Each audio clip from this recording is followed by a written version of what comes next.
날마다 여러분의 삶에 할렐루야, 주님을 찬양할 이유와 또 증거가 나타나기를 예수님의 이름으로 축복합니다. 지난 한 주간 사시면서 평안하셨는지 모르겠습니다. 여러분 평안에 대해서 어떻게 생각하시는지 모르겠습니다. 어떤 청년이 사회를 나가기 전에 자기가 자기 전생애를 들여서 좀 가지길 원하는 목록을 정리를 했습니다.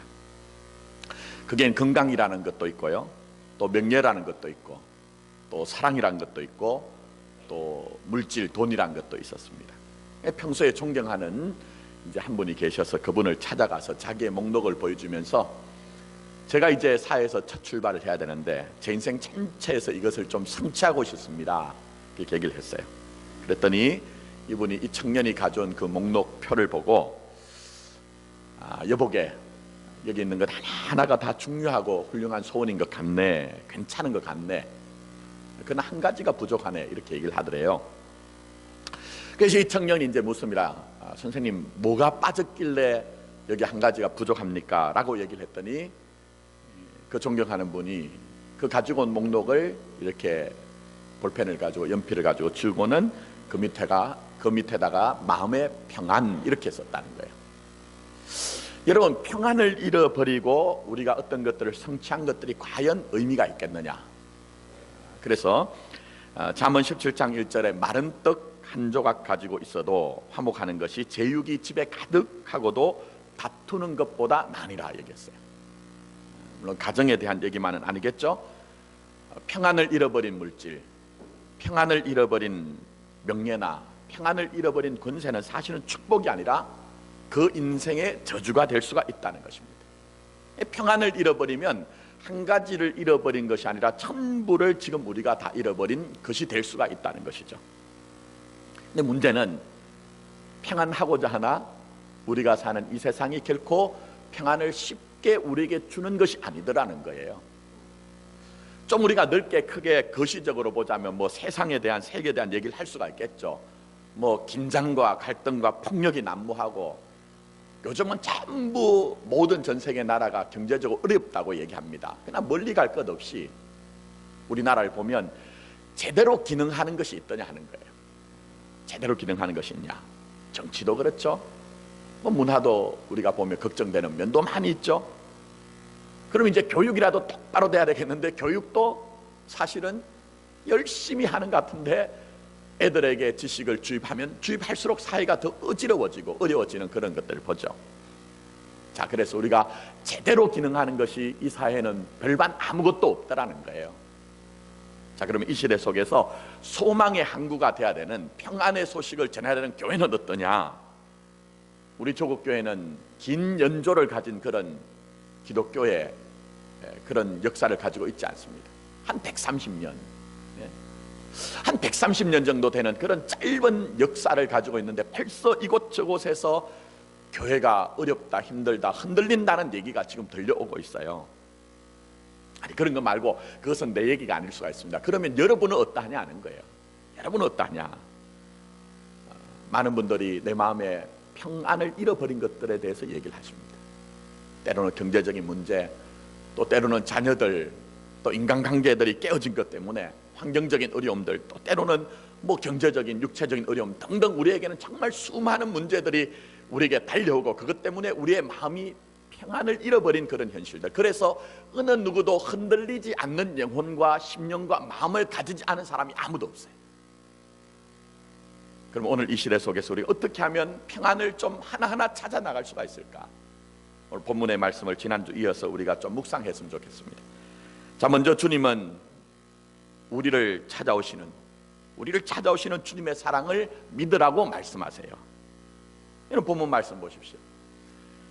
만약 제가 예수님이었다고 하면요, 예수 그리스도의 제자 된 자들의 그 소위를 보고는요, 제 입장에선 찾아가지 않았을 것 같아요. 이런 고약한 놈들, 몹쓸 놈들. 아니, 가장 중요한 순간에 주님을 부인했단 말입니다. 주님을 떠났단 말입니다. 그리고 난 후에 여인들이 와서 주님의 부활하신 주님을 만나고 그 부활의 증인이 되어서 가서 예수님이 부활하셨습니다, 약속하신 대로, 예고하신 대로 부활하셨습니다 했지만 이들은 어느 한 사람도 제대로 믿는 사람이 없었어요. 왜? 두려워했기 때문에.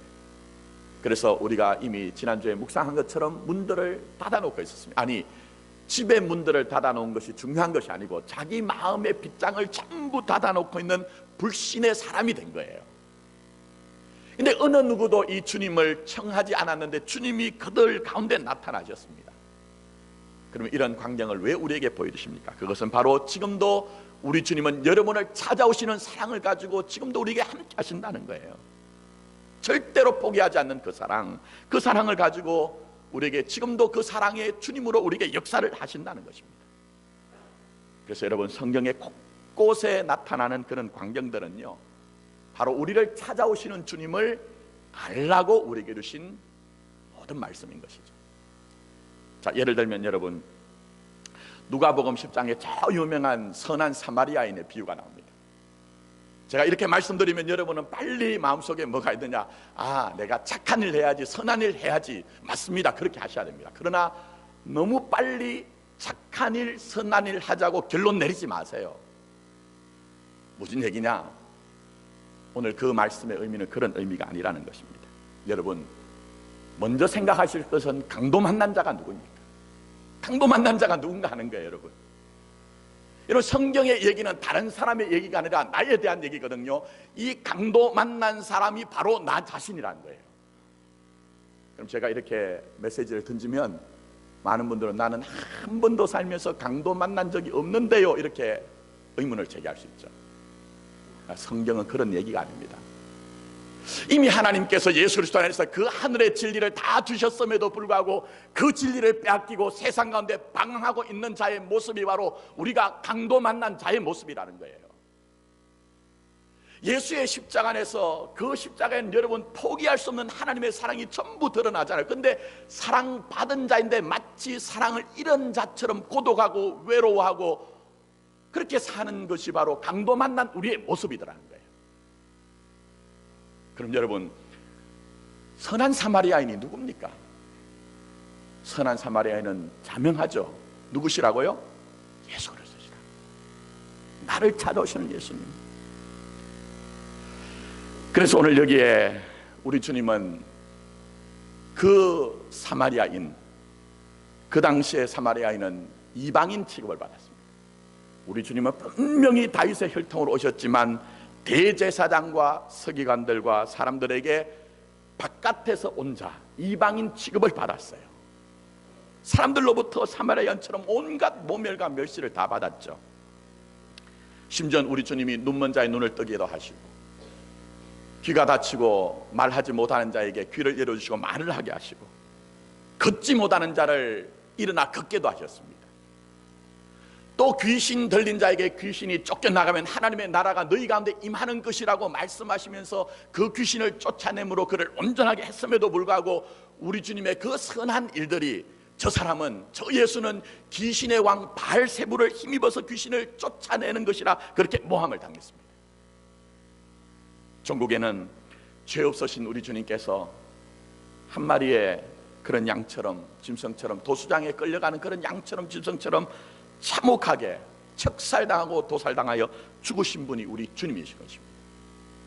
그래서 오늘 이 선한 사마리아인의 비유조차도 이렇게 우리를 찾아오시는 주님의 사랑을 우리에게 보여주시는 거예요, 여러분.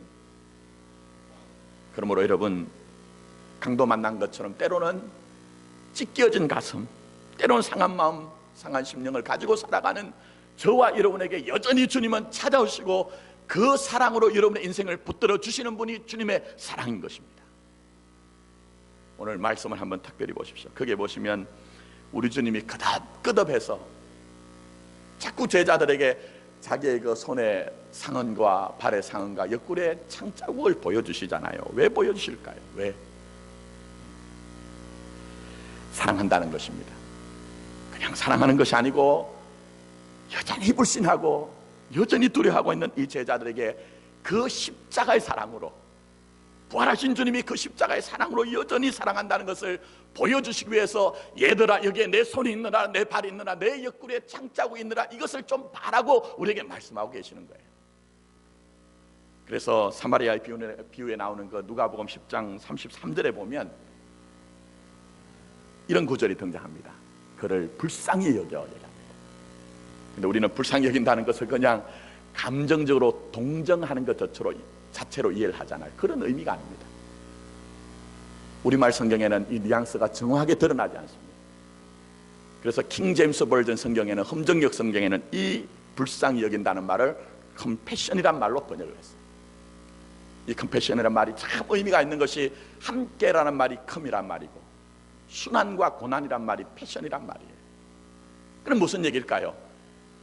주님이 여러분의 삶을 그냥 동정하시는 정도로 그렇게 하시는 것이 아니라, 여러분의 눈물의 이유와 고통의 이유로 모든 것들을 함께 짐지면서 그 십자가의 사랑으로 지금도 여전히 우리를 사랑하신다는 것을 말씀하고 있는 거예요. 그래서 여러분, 이 십자가의 사랑은 2000여 년 전에 한 경점의 역사적 사건으로 끝나는 것이 아니라, 여전히 역동적인 십자가로 광야 같은 인생을 살아가는 저와 여러분에게 그 사랑을 주님께서 부어주시고, 그 사랑으로 우리 인생을 체결하여 주님은 지금 여러분과 함께 동행을 하고 계시는 것입니다. 그래서 여러분, 이 사랑을 우리에게 보여주시기 위해서 사도행전에 보시면 7장에 스데반이 고난당하는 장면이 나오잖아요. 그게 보면 얼마나 귀한지. 이 스데반이 돌에 맞아서 살이 터져 나가고 피가 솟구치고 그 고통을 당할 그 점에 성경의 말씀 보니까 우리 주님이 다른 부분에 나오지 않는 아주 독특한 모습으로 등장하세요. 말씀을 보시면 거기에 우리 주님이 하나님 보호자 우편에 서 계셨다고 말씀하고 계세요.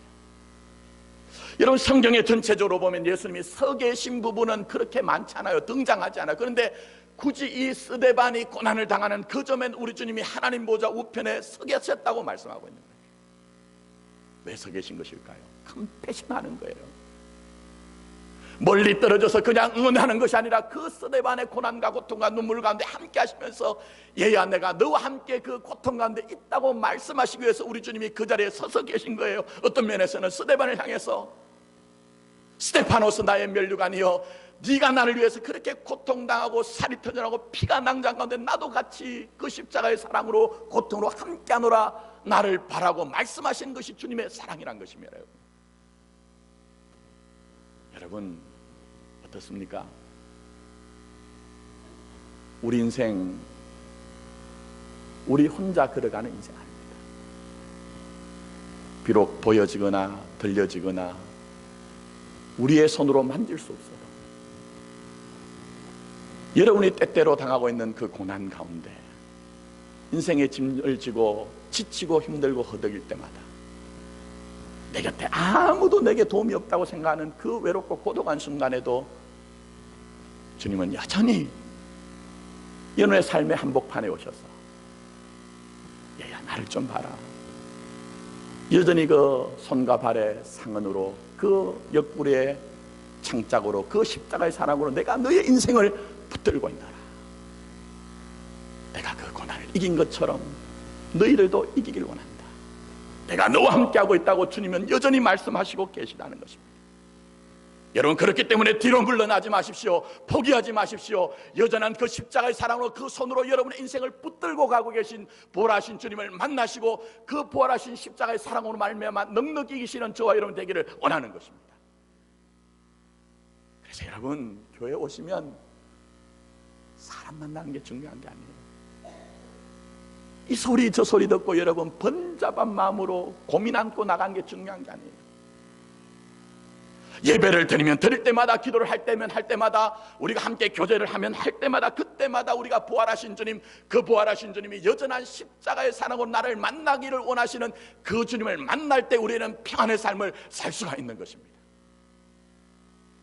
그래서 지금도 주님은 여러분을 초청하고 있습니다. 지금도 주님은 여러분을 초청하고 있습니다. 주님이 우리에게 이렇게 말씀합니다. 우리에게 있는 대제사장은 우리의 연약함을 동정하지 못하실 리가 아니요. 여기도 똑같은 단어가 쓰여집니다. 컴패션이라는 단어. 똑같이 여러분 당하고 있는 일들을 주님이 여전한 그 십자가의 사랑으로 지금 주님이 같이 그 고난을 건너가고 있다는 거예요. 그래서 똑같은 단어를 여기에 등장시키면서 우리에게 있는 대제사장은 우리의 연약함을 동정하지 못하실 리 아니요. 모든 일에 우리와 똑같이 시험을 받으신 이로되 죄는 없으시니라. 그 다음에 우리를 향해 중요한 말씀하십니다. 그러므로 우리는 긍휼하심을 받고 때를 따라 돕는 은혜를 얻기 위하여 은혜의 보좌 앞에 담대히 나갈지니라. 이는 은혜의 보좌가 무엇입니까? 물론 이 땅과 비교할 수 없는, 그 말로 표현할 수 없는 어마어마한 하나님의 영광이죠. 그러나 은혜의 보좌라는 것은, 다시 한번 여러분이 정리를 하셔야 되는 것은 바로 스데반이 고난당할 때 주님이 일어서신 그 자리예요. 여러분이 힘들어하고 여러분이 고난당하고 여러분이 고통스러워할 때 주님은 그냥 앉아 계시지 못하고 일어서셔서 얘야 내가 너와 함께하노라, 너의 인생을 내가 붙들고 가노라, 이 십자가 안에 너의 모든 인생이 있노라고 말씀하시는 그 사랑의 자리가 은혜의 보좌의 자리인 것입니다. 그래서 여러분, 때로는 힘들고 어렵고 감당하기 힘든 시험의 문제가 있을 때 다시 한번 주님 바라보시고 여전히 나를 붙드시는 그 십자가의 사랑 가운데 부활의 능력으로 승리하는 저와 여러분 되기를 예수님의 이름으로 축복합니다. 떠나서 우리 주님은 우리에게 성령을 받으라고 말씀하세요. 자, 평안하십시오. 아니면 또 우리가 평안하고 싶습니다 해서 평안이 우리에게 오는 것이 아닙니다. 그래서 오늘 본문 말씀 22절 말씀 보십시오. 이 말씀을 하시고 그들을 향하사 숨을 내쉬며 이르시되 뭘 받으라? 성령을 받으라는 거예요. 하나님의 영, 그리스도의 영이신 성령님을 받기 전에는 결코 평안이 쉽지가 않다는 거예요. 아니, 평안할 수가 없다는 거예요. 여러분, 평안할 수가 없다는 거예요. 그래서 우리 주님께서는 숨을 내쉬면서 타는 것보다 성령을 받으라고 말씀하는 거예요. 성령을 받아야 이 환경과 조건과 문제와 상관없는 평안의 삶을 누릴 수 있기 때문에. 근데 중요한 것은 여러분, 오늘 말씀을 깊이 보시면 숨을 내쉬며 이르시되 말씀합니다. 근데 이 장면에 여러분이 떠오르는 장면이 있어야 됩니다. 어디선가 본 것 같죠? 어떤 장면입니까? 창세기에 아담을 창조하실 때에 흙으로 아담을 만드신 후에 그 코에 뭘 불어넣으시죠? 생기. 근데 이 생기가 똑같은 단어가 사용돼요. 숨. 하나님께서 생기를, 숨을 불어넣고 난 이후에 생명, 리빙 소울, 살아있는 영혼이, 살아있는 심령이 된지라고 말씀했어요. 그러니까 무슨 얘기냐? 하나님의 영이 우리 가운데 임하기 전에는 절대로 생명 있는 자의 풍성한 삶을 살 수가 없다는 거예요. 특별히 창세기에 보시면 흙으로 얘기했는데 그 흙은 아파르란 단어인데요, 실제로는 티끌 먼지예요. 무슨 얘기입니까 여러분? 성령을 받기 전에는 지식으로도 능력으로 경험으로 우리는 티끌과 먼지 같은 인생을 살 수밖에 없다는 거예요. 살아있으나 죽은 것 같이 무기력한 인생을 살 수밖에 없다는 거예요 여러분. 그러면 오늘 자명해지죠. 우리 주님께서 이 제자들에게 왜 숨을 내쉬면서 성령을 받으라고 하느냐. 지금 이 제자들이 어떻다고요? 티끌과 먼지와 같이 되었다는 거예요.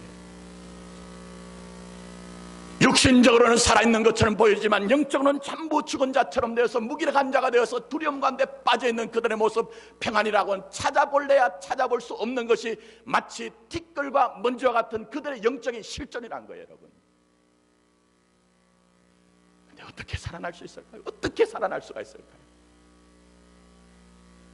티끌과 먼지가 자기 스스로 우리가 한번 힘을 내자, 우리가 살아나 보자고 결기를 가지고 의지를 가지고 한다고 되어질까요? 절대로 안 된다는 것입니다. 주의 성령을 받을 때만 그 영혼이 살아날 수가 있다는 거예요 여러분.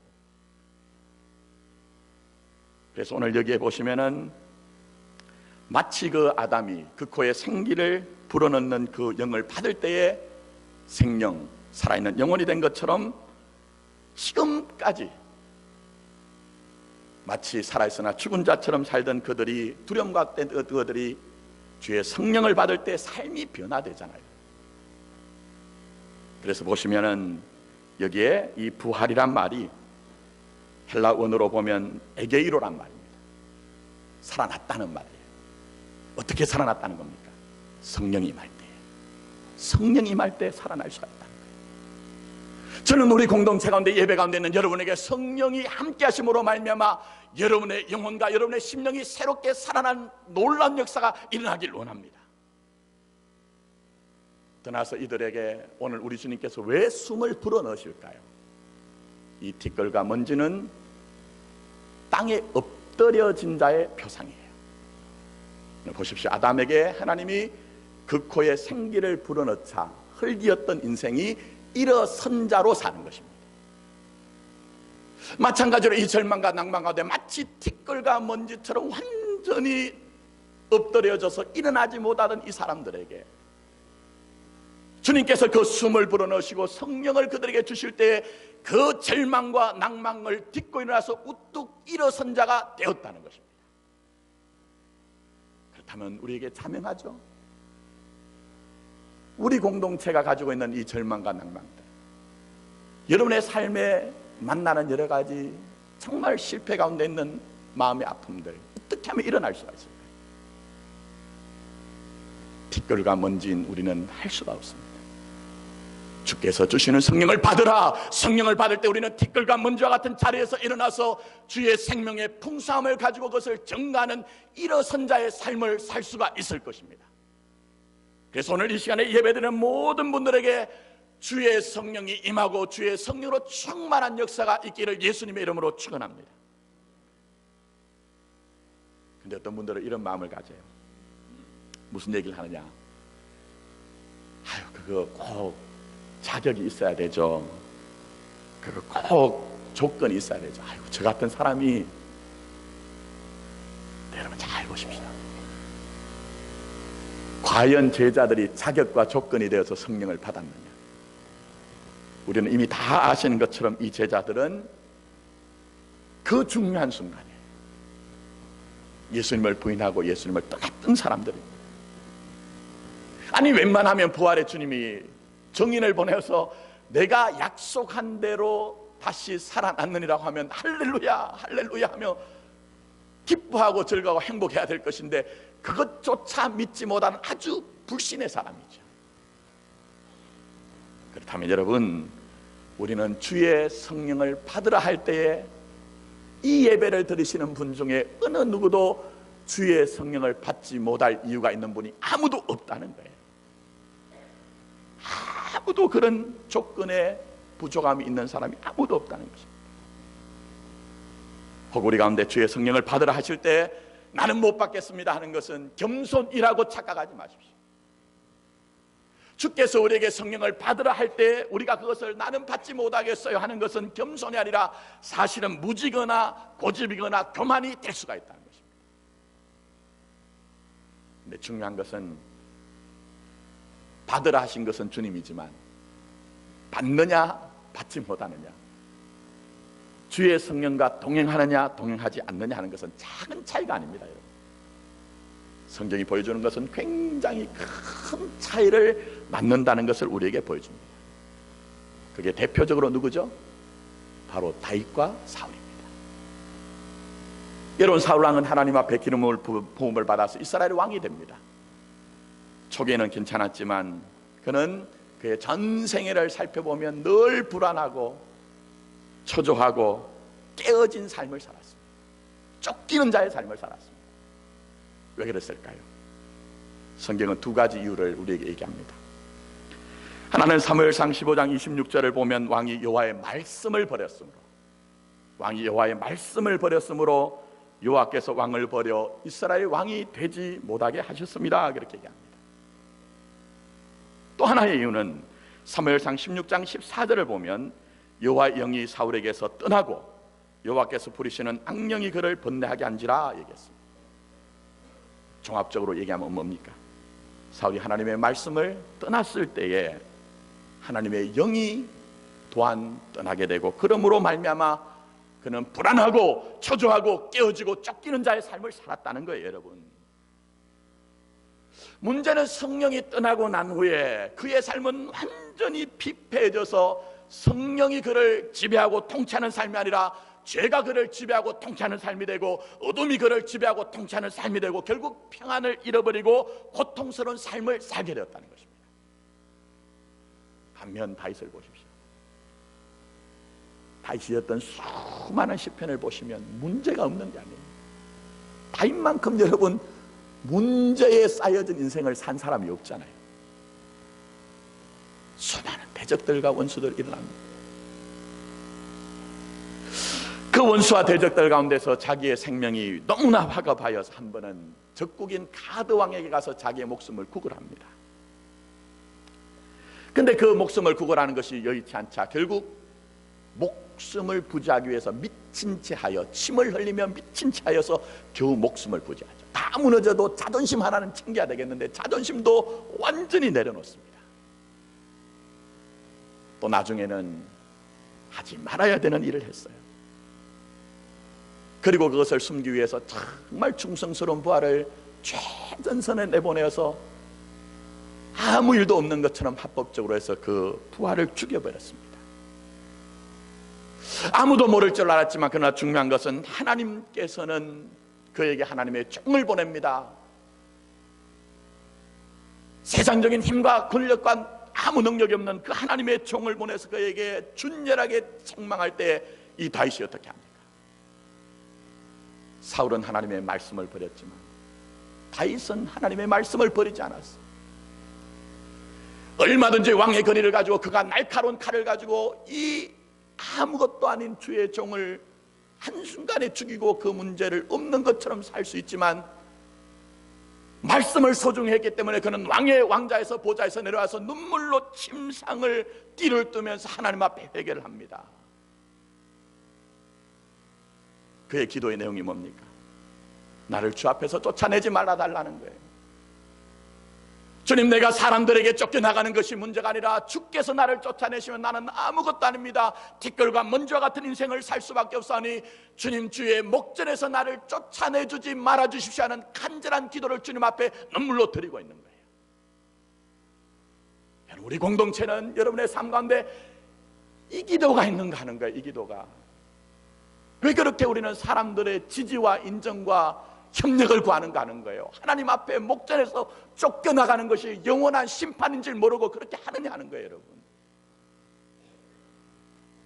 사랑하는 성도 여러분, 주님의 목전에서 쫓겨나가지 않기를 원하는 이 영적인 갈급함을 회복하는 우리 교회와 여러분의 삶이 되기를 원합니다. 더 나아가서 다윗이 고백하는 것이 무엇입니까? 기도하는 것이 무엇입니까? 주의 성령을 내게서 거두지 마십시오. 주의 성령을 내게 거두지 마십시오. 나에게서 이 왕의 왕관을 빼앗아가지 마십시오. 나에게 수많은 처첩과 비빈들을 빼앗아가지 마십시오. 나에게 있는 왕궁의 보물을 주님 상실하지 않게 해주십시오 하고 기도하는 것이 아니라 주의 성령을 내게서 거두지 말아주십시오. 주의 성령이 내게 너무 중요합니다는 그 갈급함을 가지고 아버지 하나님 앞에 나가서 기도하는 것입니다. 여러분, 왜 다윗이 주의 성령을 거두지 말아달라고 기도할까요? 그는 알고 있는 거예요.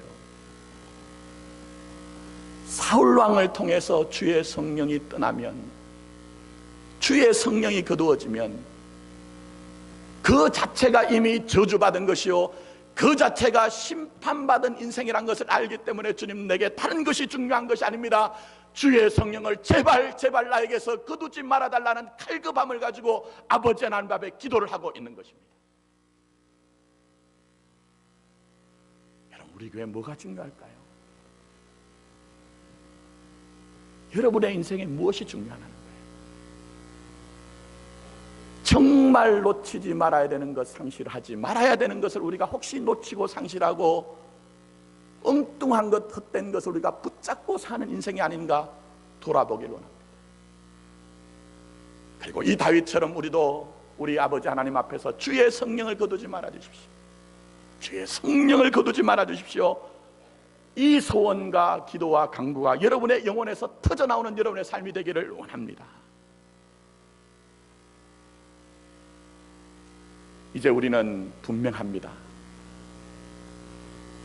여러분, 헷갈리실 필요도 없고 우리 주위에서 일어난 소리 때문에 이리저리 갈대처럼 흔들릴 필요도 없습니다. 교회와 신자는 평안을 누리기 위해 내가 나 스스로 되지 않는다는 사실을 알고 오늘 주께서 숨을 불어넣으시면서 성령을 받으라고 하신 것처럼 우리가 다 같이 성령 안에서 성령의 충만이 있으면 때때로 우리에게 닥치는 큰 환난과 고난과 문제 가운데서도 우리 주님이 주시는 그 영원한 평안을 분명히 누릴 수가 있을 것입니다. 그러므로 가장 중요하고 가장 시급한 것은 주의 성령을 주옵소서.